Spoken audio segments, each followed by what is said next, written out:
Hi hello ಎಲ್ಲರಿಗೂ welcome back to Lakshit Maurya YouTube channel.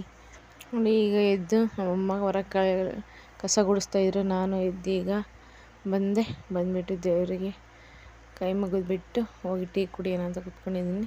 Tea ಕುಡಿತಾ ಕೂತ್ಕೊಂಡಿದ್ದೀನಿ. ನಮ್ಮ ಅಜ್ಜಿನೂ ಟೀ ಕುಡಿತಾ ಇತ್ತು. ಇಬ್ಬರು ಈಗ ಟೀ ಕುಡಿತಾ ಇದ್ದೀವಿ.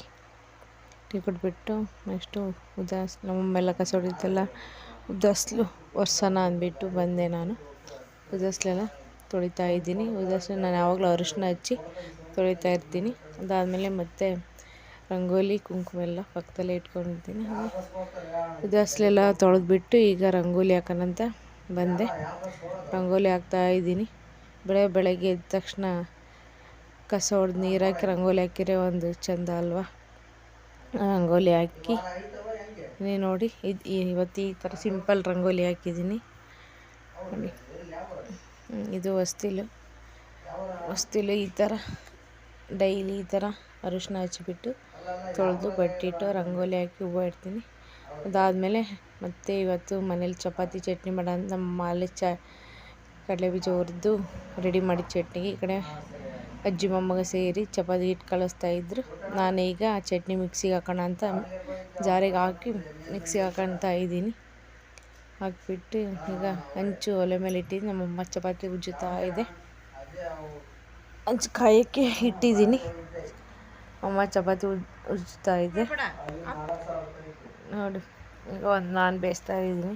ನನ್ನ ಮಗನ ಪಕ್ಕದಲ್ಲಿ ಕೂತ್ಕೊಂಡಿದ್ದೆ ನೋಡಿಲ್ಲ. ಈಗ ಮತ್ತೆ ನಮ್ಮ ಅಜ್ಜಿ ಬಂತು, ಅಂದರೆ ನಮ್ಮ ಅಮ್ಮರ ದೊಡ್ಡಮ್ಮ ಬಂತು. ಅಜ್ಜಿ ಒಂದು ಏನು ಅಂತ ಮಾತಾಡ್ತಾಯಿದ್ರು. ನನ್ನ ಮಗ ಯಾರು ಅಜ್ಜಿ ಇದು ಅಂತೆಲ್ಲ ಮಾತಾಡ್ತಾ ಇದ್ದ. ನಾನು ಇದು ನಮ್ಮ ಅಜ್ಜಿನ ಕೊಡ ಅಂತ ಹೇಳ್ತಾ ಇದ್ದೆ. ನನ್ನ ಮಗುಗೆ ಚಪಾತಿ ಚಟ್ನಿ ಅಂದರೆ ಫೇವ್ರೆಟ್. ಒಂದು ಚಪಾತಿ ಮಾಡ್ತಿದ್ದೀವಿ ಅಂದರೆ ಬಂದು ಅಲ್ಲೇ ಕೂತ್ಕೊಂಡಿರ್ತಾನೆ ಆಗೋವರೆಗೂ. ಇದಾಗಲ್ಲ ನೋಡಿ, ಚಪಾತಿ ಹಿಟ್ಟು ಇಸ್ಕೊಂಡು ನೋಡಿ ಆಟ ಆಡ್ತಾ ಇದ್ದಾನೆ. ಅದರಲ್ಲಿ ಕೊಡೋವರೆಗೂ ಬಿಡಲ್ಲ. ಮತ್ತು ತರಕಾರಿ ಬಂದಿತ್ತು, ತರಕಾರಿ ಸೊಪ್ಪು ತಗೊಂಡೆ. ತರಕಾರಿ ಅಂತೂ ನೋಡಿರಿ, ಇಷ್ಟಕ್ಕೆ 120 ರೂಪಾಯಿ ಆಗಿದೆ. ಎಷ್ಟು ರೇಟಲ್ಲ ತರಕಾರಿ ಸೊಪ್ಪು ಎಲ್ಲ. ಎಷ್ಟಿದ್ರೂ ಸಾಲದು ಅಲ್ಲ ಮನೇಲಿ ತರಕಾರಿ ಅನ್ನೋದು. ಅದಾಯಿತು. ಮತ್ತು ಅಲ್ಲೆಲ್ಲ ಮುಗಿಸಿ ಮಾಡಿ ಊಟ ಮಾಡಿ ಇವಾಗ ನಮ್ಮ ಮನೆ ಹತ್ರ ಬಂದೆ. ಇದೆಲ್ಲ ಕ್ಲೀನ್ ಮಾಡಿ ಹೋಗೋಣ ಕುರಿಯೆಲ್ಲ ಹುಲ್ಲಾಕಿ ಅಂತ ನೋಡಿ ಅರಿಸ್ತಾ ಇದ್ವು ನೋಡಿ. ಇವನು ಭೀಮ, ಇವನಿಗೇನು ಹೆಸರಿಟ್ಟಿಲ್ಲ. ಇವನು ಹೊಸ ಮೆಂಬರು. ಮಂಜ ಇದೆ ನೋಡಿ, ಇವನೇ ಮಂಜ ನೋಡಿ. ಇವನು ಫ್ರೆಂಡ್ ಮಾಡ್ಕೊಂಡು ಇವನ ಹತ್ರ ಕೂತ್ಕೊಂಡಿದ್ದ. ಇವನು ಬಬ್ರುವಾಹನ, ಇವನ ಹೆಸರು ಬಬ್ರುವಾಹನ ಅಂತ. ಇವನ ಹೆಸರು ಗೊತ್ತಿಲ್ಲ. ಆ ಪಕ್ಕದಾಗಿರೋ ಮಂಜ. ಅವ್ರನ್ನೆಲ್ಲ ನೋಡ್ಕೊಂಬಂದು ಈಗ ಮನೆಯಲ್ಲೆಲ್ಲ ಕಸ ಎಲ್ಲ ಗುಡ್ಸೋಣ ಅಂತ ಕಸ ಎಲ್ಲ ಹೊಡೆದು ಮನೆಯೆಲ್ಲ ಕ್ಲೀನ್ ಮಾಡ್ತಾಯಿದ್ದೀನಿ. ಕ್ಲೀನ್ ಮಾಡಿಬಿಟ್ಟು ಮತ್ತು ಅವಕ್ಕೆಲ್ಲ ಹುಲ್ಲು ನೀರು ಇಕ್ಬಿಟ್ಟು ಮತ್ತೆ ಮನೆ ಹತ್ರ ಹೋಗ್ಬೇಕು. ಬಟ್ಟೆ ಇದ್ದಾವೆ, ಬಟ್ಟೆ ಹೋಗಬೇಕು. ಹೀಗೆ ಮನೆ ಒಳಗೆಲ್ಲ ಆಯಿತು. ಮತ್ತು ಹೊರಗಡೆ ಗುಡ್ಸೋಣ ಅಂತ ಹೋದೆ. ಹೊರಗಡೆ ಅಂತೂ ಎಷ್ಟು ಸಲ ಗುಡಿಸಿದ್ರು ಕಸ ಇದ್ದೇ ಇರುತ್ತೆ. ಕಸ ಹೊಡೆದೈತೆ ನನಗೆ ಇರಲ್ಲ. ಯಾಕೆಂದರೆ ನಮ್ಮ ಮನೆ ಹತ್ರ ಬೇವಿನ ಮರ ಐತೆ. ಆ ಬೇವಿನ ಮರದ ಎಲೆ ಒಣಗಿ ಗಾಳಿ ಬೀಳ್ತಾನೇ ಇರುತ್ತೆ. ಈಗ ಗುಡಿಸಿ ಸ್ವಲ್ಪ ಹೊತ್ತಿಗೆ ಅದು ತುಂಬ ಎಲೆ ಎಲ್ಲ ಉದುರಿರ್ತವೆ. ಆದರೂ ಗುಡಿಸ್ಬೇಕಲ್ಲ, ಅದಕ್ಕೆ ಗುಡಿಸ್ತಾ ಇದ್ದೀನಿ. ಗುಡಿಸ್ಬಿಟ್ಟು ಈಗ ಕುರಿ ಮರಿಗೆ ಮೇಕೆ ಮರಿಗೆ ಹುಲ್ಲು ಹಾಕೋಣ ಅಂತ ಹುಲ್ಲು ತರೋಣ ಅಂತ ಹೋದೆ. ಅವು ಅರಿಸ್ಕೊಂತ ಇದ್ವು. ಪಾಪ ಅವು ಟೈಮಿಂಗ್ಸ್ ಅಲ್ಲ ಮೇಯೋಕ್ಕೆ. ಅವಕ್ಕೆ ಹುಲ್ಲು ಹಾಕ್ಬಿಟ್ಟು ಮತ್ತು ಈಗ ಊರಾಗೆ ಬಂದು ಬಟ್ಟೆ ಒಗ್ದಾಕಿದ್ದೆ. ಅವನ್ನ ಇವಾಗ ಜಾಲಿಸ್ಬಿಟ್ಟು ಹಾರಾಕೋಣ ಅಂತ ಬಟ್ಟೆ ಜಾಲಿಸ್ತಾ ಇದ್ದೀನಿ. ಭಾಳ ಬಟ್ಟೆ ಇದ್ದು ಒಗೆದ್ಬಿಟ್ಟು ನೀರು ಬರ್ತಾಯಿದ್ವು. ಕರೆಂಟ್ ಹೋಗಿ ಬಂತು. ಜಾಲಿಸ್ಬಿಟ್ಟು ಈಗ ಎಲ್ಲ ಬಟ್ಟೆ ಎಲ್ಲ ಹಾರಾಕಿದ್ದೀನಿ. ಚಿಕನ್ ತರೋಕ್ಕೆ ಬೇರೆ ಹೋಗಬೇಕು. ನನ್ನ ಮಗ ಚಿಕನ್ ಸಾಂಬಾರು ಅಂತಿದ್ದ. ಅಂಗಡಿಗೆ ಹೋಗ್ಬಿಟ್ಟು ಇವಾಗ ಚಿಕನ್ ತಂದಿದ್ದೀವಿ. ಇವಾಗ ಚಿಕನ್ ಸಾಂಬಾರು, ಚಿಕನ್ ಫ್ರೈ ಹೇಗೆ ಮಾಡೋದು ಅಂತ ನೋಡೋಣ ಬನ್ನಿ. ಈಗ ನಾನು ಒಲೆ ಮೇಲೆ ಒಂದು ಪಾತ್ರೆ ಇಟ್ಟಿದ್ದೀನಿ. ಪಾತ್ರೆ ಕಾಯ್ತಾ ಇದೆ. ಅದಕ್ಕೆ ಎಣ್ಣೆ ಹಾಕಿ ಕಾಯ್ಲಿಕ್ಕೆ ಇಟ್ಟಿದ್ದೀನಿ. ಎಣ್ಣೆ ಚೆನ್ನಾಗಿ ಕಾಯ್ದ ಮೇಲೆ ಸಾಸಿವೆ ಹಾಕ್ತಾಯಿದ್ದೀನಿ. ಸಾಸಿವೆ ಎಲ್ಲ ಚಟಪಟ ಚಟಪಟ ಅಂತ ಅನ್ಬೇಕಲ್ವ, ಅಂತ ಇದೆ. ಎಣ್ಣೆ ಕಾದಿದೆ, ಸಾಸಿವೆ ಹಾಕಿದ್ದೀನಿ, ಚಟ ಪಟ ಅಂತಿದ್ದಾವೆ. ಸ್ವಲ್ಪ ಹೊತ್ತು ಎಲ್ಲ ಚಟಪಟ ಅಂತ ಅಂದಮೇಲೆ ಈರುಳ್ಳಿ ಟೊಮೊಟೊ ಹಸಿರುಗಾಯಿ ಹಚ್ಚಿಟ್ಕೊಂಡಿದ್ದೀನಿ. ಈರುಳ್ಳಿ ಟೊಮೊಟೊ 3 ಒಂದೇ ಸಲ ಹಾಕ್ತೀನಿ, ಯಾಕಂದರೆ 3 ಸ್ವಲ್ಪ ಎಣ್ಣೆ ಫ್ರೈ ಮಾಡಿ ಮತ್ತು ಚಿಕನ್ ಹಾಕಿ ಮತ್ತೆ ಫ್ರೈ ಮಾಡಬೇಕಲ್ಲ, ಅದಕ್ಕೆ ಆಮೇಲೆ 3 ಒಂದೇ ಸಲ ಎಣ್ಣೆಯಲ್ಲಿ ಚೆನ್ನಾಗಿ ಎಣ್ಣೆಲಿ ಬಾಡಿಸ್ಕೋಬೇಕು. ನೋಡಿ ಬಾಡಿಸ್ಕೊಂತ ಅಂತ ಇದ್ದೀನಿ. ಮತ್ತು ಚೆನ್ನಾಗಿ ಅದೆಲ್ಲ ಟೊಮೊಟೊ ಈರುಳ್ಳಿ ಎಲ್ಲ ಮಾಡಿದ್ಮೇಲೆ ಸಣ್ಣಕ್ಕೆ ಮಾಡಿಬಿಟ್ಟು ಅದರಲ್ಲಿ ಇವಾಗ ಚಿಕನ್ ಹಾಕ್ಕೊತಾ ಇದ್ದೀನಿ. ಚಿಕನ್ 1 kg ಅಷ್ಟು ಚಿಕನ್ ಹಾಕ್ಕೊತಾ ಇದ್ದೀನಿ. ಹಾಕ್ಕೊಂಡು ಅದು ಮತ್ತೆ ಎಲ್ಲ ಮಿಕ್ಸ್ ಮಾಡಬೇಕು. ಎಣ್ಣೆಲೆಲ್ಲ ಇದಾಗೋಕ್ಕೆ ಚೆನ್ನಾಗಿ ಮಿಕ್ಸ್ ಮಾಡಿ ಬಿಡಬೇಕು. ಮಾಡ್ತಾಯಿದ್ದೀನಿ ಮಿಕ್ಸ್. ಈರುಳ್ಳಿ ಟೊಮೊಟೊ ಎಲ್ಲ ಫುಲ್ಲು ಮಿಕ್ಸ್ ಆಗಬೇಕು. ಮಿಕ್ಸ್ ಆಗೋಗ್ಬಿಟ್ಟು 1-2 ನಿಮಿಷ ಅದನ್ನು ಎಲ್ಲ ಕಲರ್ ಚೇಂಜ್ ಆಗೋವರೆಗೂ ಸ್ವಲ್ಪ ಹಂಗೆ ಎಣ್ಣೆಯಲ್ಲಿ ಬೇಯಿಸಬೇಕು. ಅದಾದಮೇಲೆ ಸ್ವಲ್ಪ ಅದಕ್ಕೆ ಗರಂ ಮಸಾಲ, ಸ್ವಲ್ಪ ಶುಂಠಿ ಬೆಳ್ಳುಳ್ಳಿ ಪೇಸ್ಟು, ಸ್ವಲ್ಪ ಅರಿಶಿನ, ಸ್ವಲ್ಪ ಚಿಕನ್ ಮಸಾಲ, ಸ್ವಲ್ಪ ಧನಿಯಾ ಪುಡಿ ಹಾಕಿ ಚೆನ್ನಾಗಿ ಅದನ್ನು ಸ್ವಲ್ಪ ಹೊತ್ತು ಎಲ್ಲ ಮಿಕ್ಸ್ ಮಾಡಿಬಿಟ್ಟು ಎಷ್ಟು ಬೇಕು ಚೆನ್ನಾಗಿ ಮಿಕ್ಸ್ ಮಾಡಿ ಬಿಡಬೇಕು. ನೋಡಿ ಇವಾಗ ನೀರೆಲ್ಲ ಅದೆಲ್ಲ ಬಿಟ್ಕೊಂಡಿದೆ. ಇದಕ್ಕೆ ನಾವು ಉಪ್ಪು ಹಾಕಲ್ಲ. ಯಾಕೆ ಉಪ್ಪು ಹಾಕಲ್ಲ ಅಂದರೆ ನಾವು ಹಾಕಿರೋ ಮಸಾಲೆಯಲ್ಲೇ ಅದು ಉಪ್ಪಾಗಿರುತ್ತೆ ಆಲ್ರೆಡಿ. ಮತ್ತು ನಮ್ಗೆ ಎಷ್ಟು ಬೇಕೋ ಅಷ್ಟು ಇದಕ್ಕೆ ನೀರು ಹಾಕ್ಕೋಬೇಕು. ಜಾಸ್ತಿ ನೀರು ಹಾಕ್ಕೋಬಾರ್ದು. ಗಟ್ಟಿ ಬೇಕು ಅಂದರೆ ನಿಮ್ಗೆ ಎಷ್ಟಕ್ಕೆ ಬೇಕೋ ಅಷ್ಟು ಹಾಕ್ಕೋಬೋದು. ನೋಡಿ ಸ್ವಲ್ಪ ಹೊತ್ತು ಅದನ್ನು ಬೇಯಕ್ಕೆ ಬಿಟ್ಟು ಇವಾಗ ಸ್ವಲ್ಪ ಬೆಂದಿದೆ. ಇನ್ನೂ ಸ್ವಲ್ಪ ಬೇಯಲಿ, ಇರ್ತಾವಲ್ವ, ಬೇಯಲಿ ಅಂತ ಬಿಟ್ಟು ಈ ಕಡೆ ಸಾಂಬಾರಿಗೆ ಜೋಡಿಸ್ಕೊತಾ ಇದ್ದೆ. ಸಾಂಬಾರಿಗೆ ಈರುಳ್ಳಿ ಟೊಮೊಟೊ ಬೆಳ್ಳುಳ್ಳಿ ಮತ್ತು ಕಾಯಿ ಎಲ್ಲ ರೆಡಿ ಮಾಡ್ಕೊಂಡಿದ್ದೀನಿ. ಈ ಕಡೆ ಫ್ರೈ ಆಗಿದೆ ಆಲ್ರೆಡಿ. ನೋಡಿ ಹೆಂಗಿದೆ ಅಂತ. ಇವಾಗ ಮಸಾಲೆ ರುಬ್ಕೊಳ್ಳೋಣ ಅಂದ್ಬಿಟ್ಟು ಕಾಯಿ ಈರುಳ್ಳಿ ಟೊಮೊಟೊ ಬೆಳ್ಳುಳ್ಳಿ ಹಾಕಿ ಮತ್ತು ಅದಕ್ಕೆ ಚಕ್ಕೆ ಲವಂಗ ಸ್ವಲ್ಪ ಧನಿಯಾ ಪುಡಿ ಹಾಕ್ತಾಯಿದ್ದೀನಿ. ಖಾರದ ಪುಡಿ ಹಾಕಲ್ಲ, ಯಾಕಂದರೆ ನಮ್ಮ ಮನೇಲಿ ಖಾರ ತಿನ್ನೋದೇ ಇಲ್ಲ. ಎಲ್ಲರೂ ಖಾರ ಹಾಕಿದ್ವಿ ಅಂದರೆ ಒಂಚೂರು ಕೂಡ ಖಾರ ತಿನ್ನಲ್ಲ ಮನೇಲಿ. ಅದು ಮಿಕ್ಸಿ ಹಾಕೊಂಡ್ಬಿಟ್ಟು ಇವಾಗ ಒಲೆ ಮೇಲೆ ಕುಕ್ಕರ್ ಇಟ್ಟು ಆನ್ ಮಾಡ್ತಾಯಿದ್ದೀನಿ. ಇವಾಗ ಇದನ್ನು ಕುಕ್ಕರ್ ಕಾಯಕ್ಕಿಟ್ಟು ಆಮೇಲೆ ಇದಕ್ಕೆ ಸ್ವಲ್ಪ ಎಣ್ಣೆ ಹಾಕಿಬಿಟ್ಟು ಎಣ್ಣೆ ಕಾದ್ಮೇಲೆ ಚಿಕನ್ ಹಾಕೋಣ ಬನ್ನಿ.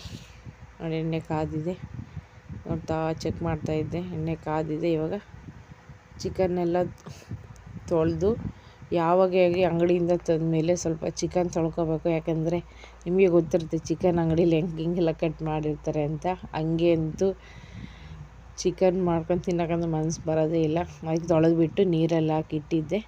ಇವಾಗ ಚಿಕನ್ನು ಎಣ್ಣೆಗೆ ಹಾಕಿ ಎಲ್ಲ ಮಿಕ್ಸ್ ಮಾಡ್ತಾಯಿದ್ದೀನಿ. ಎಣ್ಣೆ ಜೊತೆ ಎಲ್ಲ ಮಿಕ್ಸ್ ಆಗಲಿ ಅಂತ ಚೆನ್ನಾಗಿ ಅದು ಸ್ವಲ್ಪ ಕಲರ್ ಇದಾಗೋರು ಸ್ವಲ್ಪ ಇದು ಬಿಡ್ಬೇಕು. ಸ್ವಲ್ಪ ನೀರಾಗಿ ಬಿಟ್ಟಿದ್ವಲ್ಲ ಆಲ್ರೆಡಿ, ಒಂದು ಸ್ವಲ್ಪ ನೀರು ಬಿಟ್ಕೊತಾ ಇದೆ. ಇದನ್ನೊಂದು 2-3 ನಿಮಿಷ ಬಿಟ್ಟು ಸ್ವಲ್ಪ ಅವಾಗೇನು ಉಪ್ಪು ಹಾಕ್ಕೊತೀನಿ ನಾನು. ರುಚಿಗೆ ಎಷ್ಟು ಬೇಕೋ ಅಷ್ಟು ಉಪ್ಪು ಹಾಕ್ಕೊತೀನಿ. ಯಾಕೆ ಅಂದರೆ ಅವಾಗ ಉಪ್ಪು ಹಾಕಿದರೆ ಅದು ಸ್ಟಾರ್ಟಿಂಗೇ ಕುದೀತಾ ಇರುತ್ತಲ್ವ ನೀರು ಅವಾಗೇ ಪೀಸಿಗೆಲ್ಲ ಉಪ್ಪು ಹತ್ಕೊಳುತ್ತೆ ರುಚಿ ಅಂತ. ನನಗೂ ಗೊತ್ತಿಲ್ಲ, ಇದು ನಮ್ಮಮ್ಮ ತೋರಿಸ್ಕೊಟ್ಟಿತ್ತು. ಉಪ್ಪೆಲ್ಲ ಹಾಕಿ ನೋಡಿ ಇವಾಗೆಲ್ಲ ಕುದೀತಾ ಇದೆ. ಅದಾದಮೇಲೆ 1-2 ನಿಮಿಷ ಬಿಟ್ಟು ಶುಂಠಿ ಬೆಳ್ಳುಳ್ಳಿ ಪೇಸ್ಟ್ ಹಾಕ್ಕೊತಾ ಇದ್ದೀನಿ. ಶುಂಠಿ ಬೆಳ್ಳುಳ್ಳಿ ಪೇಸ್ಟ್ ಹಾಕಿ ಮತ್ತು ಎಲ್ಲ ಚೆನ್ನಾಗಿ ಮಿಕ್ಸ್ ಮಾಡಿ ಒಂದು 3-4 ನಿಮಿಷ ಬಿಡಬೇಕು ಅದು ಕುದಿಲಿಕ್ಕೆ. ಇದು ನೀರು ಬಿಡ್ಕೊಳುತ್ತೆ. ನೀರು ಬಿಡ್ಕೊಂಡಿದೆ. ಇವಾಗ ಸ್ವಲ್ಪ ಚಿಕನ್ ಮಸಾಲೆ ಹಾಕ್ಕೊಂಡು ಮತ್ತೆ ಮಿಕ್ಸ್ ಮಾಡ್ಕೋಬೇಕು. ಚಿಕನ್ ಮಸಾಲೆನೂ ಕೂಡ ಅವಾಗೆ ಹಾಕೋದ್ರಿಂದ ಅದಕ್ಕೆ ಪೀಸಿಗೆಲ್ಲ ಉಪ್ಪು ಖಾರ ಚಿಕನ್ ಮಸಾಲೆ ಎಲ್ಲ ನೀಟಾಗಿ ಹತ್ತಿರುತ್ತೆ. ಅದೆಲ್ಲ ಆದಮೇಲೆ ಮತ್ತೆ ಮಿಕ್ಸಿಗೆ ಮಸಾಲೆ ರುಬ್ಬಿದ್ನಲ್ವ ಹಾಕಿ ಆ ಮಸಾಲೆನ ಹಾಕ್ಕೊತಾ ಇದ್ದೀನಿ. ಜಾರಲ್ಲಿರೋ ಎಲ್ಲ ಸ್ವಲ್ಪ ನೀರು ಹಾಕ್ಬಿಟ್ಟು ಕ್ಲೀನಾಗಿ ಹಾಕ್ಕೊತಾ ಇದ್ದೀನಿ ಸಾಂಬಾರು ಕುಕ್ಕರ್ಗೆ. ನೋಡಿ ಆಲ್ರೆಡಿ ಅವಾಗೇ ಉಪ್ಪು ಹಾಕಿರ್ತೀವಲ್ಲ, ಮತ್ತು ಉಪ್ಪೇನು ಹಾಕೋಕ್ಕೆ ಹೋಗಲ್ಲ. ಇವಾಗ ಚೆನ್ನಾಗಿ ಅದನ್ನು ಮಿಕ್ಸ್ ಮಾಡ್ತಾಯಿದ್ದೀನಿ. ಮಿಕ್ಸ್ ಮಾಡಿ ಇವಾಗ ಕುಕ್ಕರ್ ಮುಚ್ಚಳಿಕೆ ಮುಚ್ಚಿ ವಿಸಲ್ ಕೂಗಿಸ್ಬಿಟ್ರೆ ಚಿಕನ್ ಸಾಂಬಾರು ರೆಡಿ. ನೋಡಿ ಎಲ್ಲ ಆಯಿತು. ಸಾಂಬಾರು ಚಿಕನ್ ಎಲ್ಲ ಮಾಡಿ ಕಸ ಎಲ್ಲ ಮನೆಯೆಲ್ಲ ಕಸ ಎಲ್ಲ ಗುಡಿಸಿ ಕ್ಲೀನ್ ಮಾಡಿದ್ದೆ. ನೋಡಿ ಎಲ್ಲ ಹಿಂಗೈತೆ. ನನ್ನ ಮಗ ಇದ್ಬಿಟ್ಟು ಎಲ್ಲ ಅಳ್ಬಿಟ್ಟು ಹೋಗಿದ್ದ, ಮತ್ತೆ ಎಲ್ಲ ಕ್ಲೀನ್ ಮಾಡಿ ಇಟ್ಟಿದ್ದೀನಿ. ನೀರಿಲ್ಲ, ನೀರೆಲ್ಲ ಇಟ್ಬಿಟ್ಟು ಪಾತ್ರೆನೂ ತೊಳೆದಿಟ್ಬಿಟ್ಟಿದ್ದೀನಿ. ಇಲ್ಲಿ ಒಂದರಲ್ಲಿ ಸಾಂಬಾರು ರೆಡಿಯಾಗಿದೆ, ಮತ್ತು ಇದರಲ್ಲಿ ಫ್ರೈ ರೆಡಿಯಾಗಿದೆ. ಈಗ ನಾವು ರೆಡಿಯಾಗಿ ದೇವಸ್ಥಾನಕ್ಕೆ ಹೋಗಬೇಕು. ನಾನು ಕೂಡ ಸ್ನಾನ ಮುಗಿಸ್ಕೊಂಬಂದೆ. ಈಗ ನಾನು ದೇವಸ್ಥಾನಕ್ಕೆ ಹೋಗೋಕ್ಕೆ ರೆಡಿ ಆಗಬೇಕು. ಇವಾಗ ಬೈಕಲ್ಲಿ ಹೋಗೋಕ್ಕೆ ನಮ್ಮ ಮನೆಯವರೆಲ್ಲ ಬಾಡಿಗೆ ಹೋಗಿದ್ದಾರೆ. ಹಾಗಾಗಿ ಬಸ್ಸಲ್ಲಿ ಹೋಗಬೇಕು. ಅದಕ್ಕೆ ಬಸ್ ಬರೋ ಟೈಮ್ ಆಗಿದೆ. ಇನ್ನು 1/2 ಅವರ್ ಇದೆ.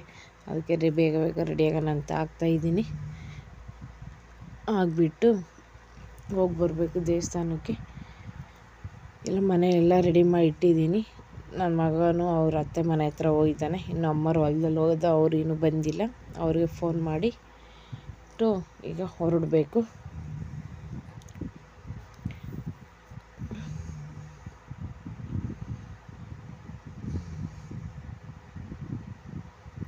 ಎಲ್ಲ ರೆಡಿಯಾಗಿ ದೇವರಿಗೆ ಕೈ ಮುಗಿದು ಹೋಗೋಣ ಅಂತ ಬಂದೆ.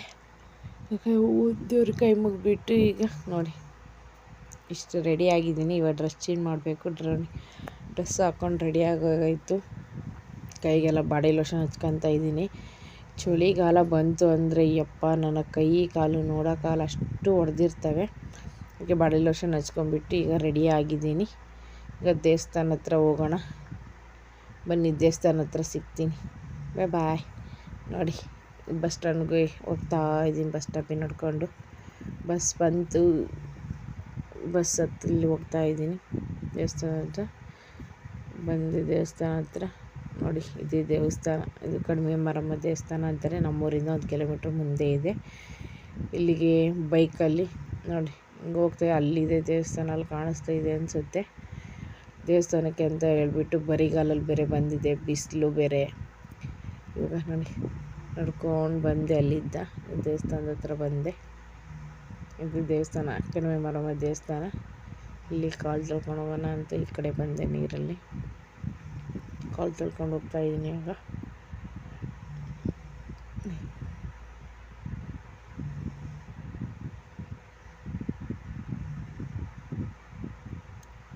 ಅಲ್ಲಿ ಬಂದೆ. ಇಲ್ಲಿ ಪೂಜೆ ಸಾಮಾನು ತಗೊಳ್ಳೋಣ ಅಂತ ಅಂಗಡಿ ಹತ್ರ ಬಂದೆ. ಪೂಜೆ ಸಾಮಾನು ತಗೊಂಡೆ. ಪೂಜೆ ಸಾಮಾನು ಕೊಡೋರು ನಮ್ಮೂರನೇ, ಇವರು ತಗೊಂಡು ದೇವಸ್ಥಾನದೊಳಗಡೆ ಬಂದಿಟ್ಟು ತಾಯಿ ಮುಂದೆ ದರ್ಶನ ಮಾಡಿ ಈಗ ಹೊರಟಿದ್ದೀನಿ. ಈಗ ಇಲ್ಲಿ ಕಾಣಿಸ್ತಿದೆಯಲ್ಲ ಮರ, ಇಲ್ಲಿ ಬಂದವರೆಲ್ಲ ಇಲ್ಲಿ ಕೋಳಿ ಕುರಿ ಎಲ್ಲ ಕಡಿತಾರಲ್ಲ, ಆ ಮರಕ್ಕೆ ಕೋಳಿ ತಲೆ ಮತ್ತು ಕಾಲೆಲ್ಲ ಕಟ್ಬಿಟ್ಟು ಹೋಗ್ತಾರೆ.